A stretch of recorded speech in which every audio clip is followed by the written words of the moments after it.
has spent his time in France, sometimes with the support of the King of France, who of course is something of an enemy to Henry II. And in 1170, Henry II and Beckett patched up their arguments to the extent that Thomas Beckett thought he could return to England. He does so, and when he arrives in England, he lands at Sandwich, goes up the road to St Clement's, and then heads off to Canterbury Cathedral.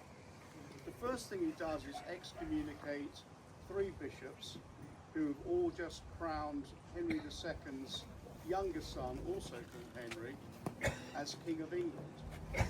And as a result of this, the 3 bishops go off to France to complain to Henry II about what's happened to them. And Henry has a terrible outburst of fury, and he says either, "Who will rid me of this turbulent priest?" or in other versions he says, "What miserable wretches have I succoured in my court that allow me to be so insulted by this low-born cleric?" That's Thomas Becket, a man who he has raised from pretty much nothing to be both Chancellor and then Archbishop of Canterbury. There are 4 knights who hear about this. We don't know whether they were actually physically present with the king, but the likelihood is they were. And they decide to freelance, and they move over to England in order to confront Becket.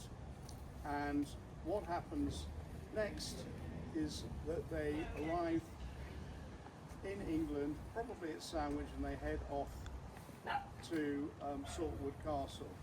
And they are ready to disembark almost immediately. The 4 knights are called Ralph Fitzurse, who is the oldest and the ringleader, and has a lot of personal disputes with Becket about land. The William de Morville, who is the most senior in terms of rank. He was a constable of a royal constable, and which meant he was a big landowner and had a castle from the king. And William de Tracy, who's related to Hugh de Morville, and someone called William de Brito, or William the Breton. Brito, just the Latin for Breton. And they're ready to disembark even as we speak now.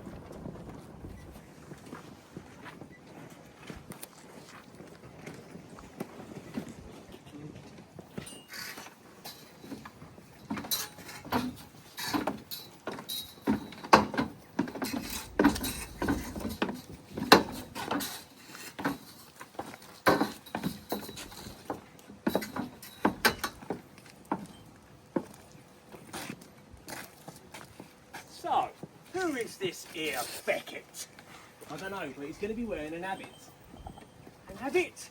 It's a habit, not an habit. Goodness gracious, can't you speak the King's English, man? No, I speak French. A habit. It's a tunic. And no doubt he will be wearing a cross, a big red cape, black cape, and be carrying a crook. So we'll be able to recognise him. Right. So what exactly did Henry say about him? Henry, what did he say? Well, he said something like, "Who will rid me of this turbulent priest?" Or troublesome priest? Or maybe, what miserable traits have I promoted that allow a low-born common clerk like him to treat me with utter contempt? How do you know all this then? Well, I was there, wasn't I? How was he? How was he? Well, he didn't look too good, really. And if you ask me, he hasn't got long left. Right, we better get on with it then. We had indeed, hadn't we? What does this all mean? What does it all mean? Well, I guess it means that the King doesn't particularly like Beckett. And we need to have a word with him. Yes, but what does he look like? Well, he's kind of Clarky and we've got a cookie thing. Where's he coming from, though? Very fish like us. But he's been hiding in France, isn't he? Who's this? What's this then? Sanctimonious, no doubt. What up? I've come here today to resume my duties as Archbishop of Canterbury. All right. I've communicated the Archbishop of York and the Bishops of London and Salisbury. Surely not. Also, I have taken monks that have been given orders whilst I've been away, and now that is annulled. They're Outrageous. no longer monks. Outrageous. I'll give you my blessing. In nomine Patris et Spiritus Spiritus Sanctus. Amen. Well, I guess now we know what he looks like. Traitor! We need to have a word with him. You traitor. Treachery. I am no traitor. I've made my peace with the king, You've not made any peace at all. and I'm on my way to Canterbury. You Oh, will not not stop. a what? What can we do now then? I suppose we better go to Canterbury then. Come quick, Arthur. Come back here, you.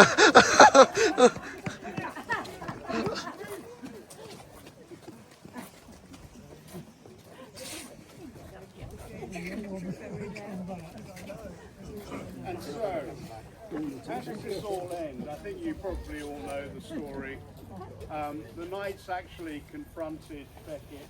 They had, they were invited into the Archbishop's palace. They sat down with him. They argued. They went away. I suspect they went away and drank a lot because I think they were probably killing an archbishop is something you don't do very lightly. And they came back at about evensong time, and Beckett went into Canterbury Cathedral. The monks knew that they were coming, and they basically said to Beckett that he ought to bar the doors. He refused to do so. He let them in, and essentially they started the argument again, and it was Fitzurse who first hit Beckett. De Morville tried to restrain him, but then all of them started to basically to hack at him. This is all recorded by one of the monks who was actually with him and had his arm nearly severed off trying to protect Beckett. So anyway, the long and short of it is Beckett is dead, and very quickly, this is a complete scandal within the whole of Christendom, and he very quickly becomes canonized. The knights basically are all excommunicated. They flee to the Holy Lands on a crusade in order to do penance. In some cases, Reginald Fitzurse family change their name to Bear or Ursel so that they can distance themselves from the name. And Beckett goes on to be one of the most important saints and pilgrimage destination. At last he gets some respect and love from the monks at Christchurch, who really didn't like him particularly because he wasn't a monk originally. And the cult of St. Thomas remains until the Reformation, when Henry, another King Henry, has the tomb completely destroyed and melted down full of gold and jewels in it, and he has Beckett's bones burnt and scattered, although we think the monks probably hid the bones somewhere else. So that's the end of the story, and thanks very much for paying attention.